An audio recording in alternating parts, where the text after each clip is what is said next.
Royal का दिल राजस्थान से निकल चुका है। कोच हो या कप्तान छोड़ रहे हैं राजस्थान। रोहित से रो फिट हो गया। আমাদের সবাইকে ছেড়ে চলে গেলেন মিচেল স্টার্ক। 2026 টি20 ওয়ার্ল্ড কাপের জন্য মহেন্দ্র সিং ধোনি হচ্ছেন ইন্ডিয়া টিমের মেন্টর। আচ্ছা, এই মেন্টরের কি আদৌ দরকার আছে দলে? জানাবো এই ভিডিওতে। নমস্কার, আমি প্রীতিশ, আপনাদের স্বাগত জানাই ক্রিকেট স্ট্র্যাটেজিতে। ভারতীয় দলের স্বার্থে কি নিজেদের মধ্যে বিরোধ ভুলে একসঙ্গে কাজ করবেন মহেন্দ্র সিং ধোনি এবং গৌতম গম্ভীর? ভারতীয় ক্রিকেট মহলে এখন এই জল্পনাই চলছে, কারণ আগামী বছর টি20 বিশ্বকাপের কথা মাথায় রেখে ধোনিকে ভারতীয় দলে গুরুত্বপূর্ণ দায়িত্ব আনতে চলেছে বিসিসিআই। গম্ভীর এবং ধোনি এরা সবসময় পুরো ক্ষমতাই চাই তাদের নিজের হাতে। দেখার বিষয় কোন মহান আত্মার মধ্যে এই ভাবনাটির উদয় হয়েছে যে গম্ভীর আর ধোনি একসাথে বসে তারা ইন্ডিয়া টিম চালাবে।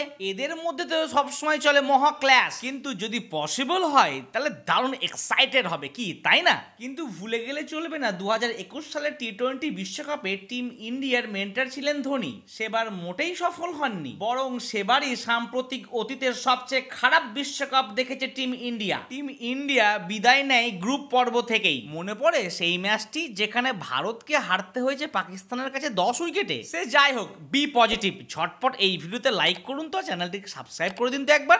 রাজস্থান ছাড়লেন ভারতীয় ক্রিকেটের দা ওয়াল। আইপিএল এর দল রাজস্থান রয়্যালসে কোচের পদ থেকে পদত্যাগ করলেন এই কিংবদন্তি রাহুল দ্রাবিড়। কিছুদিন আগেই শোনা গিয়েছে রাজস্থান রয়্যালসের ক্যাপ্টেন সঞ্জু স্যামসন ছাড়ছেন রাজস্থান। এবার শোনা যাচ্ছে রাহুল দ্রাবিড় ছাড়ছেন এই দল। আচ্ছা, দলের মধ্যে তাহলে চলছেটা কি? তাহলে এখন প্রশ্ন হচ্ছে রাহুল দ্রাবিড় আইপিএল এ কোন দলের কোচ থাকবেন? শোনা যাচ্ছে অনেক দলই নাকি চাইছে তাকে কোচ হিসেবে, বাট এদের দৌড়ে এগিয়ে রয়েছে কেকেআর। তার কারণ একটি, কেকেআর সমস্ত কোচগুলোকে রিলিজ করে দিয়েছে। তো বন্ধুরা, আপনাদের মতে কি মনে হচ্ছে কোন দলে যেতে পারেন রাহুল দ্রাবিড়? আন্তর্জাতিক টি20 থেকে অবসর মিচেল স্টার্ক বিশ্বকাপের 6 মাস আগেই বড় ধাক্কা অস্ট্রেলিয়া। 65 ম্যাচে তুলেছেন 79টি উইকেট। অস্ট্রেলিয়ার টি20 ইতিহাসে দ্বিতীয় সর্বোচ্চ উইকেট শিকারী মিচেল স্টার্ক। এই বামহাতি ওজি পেসার 2021 সালে অস্ট্রেলিয়াকে টি20 বিশ্বকাপ জিতিয়েছে।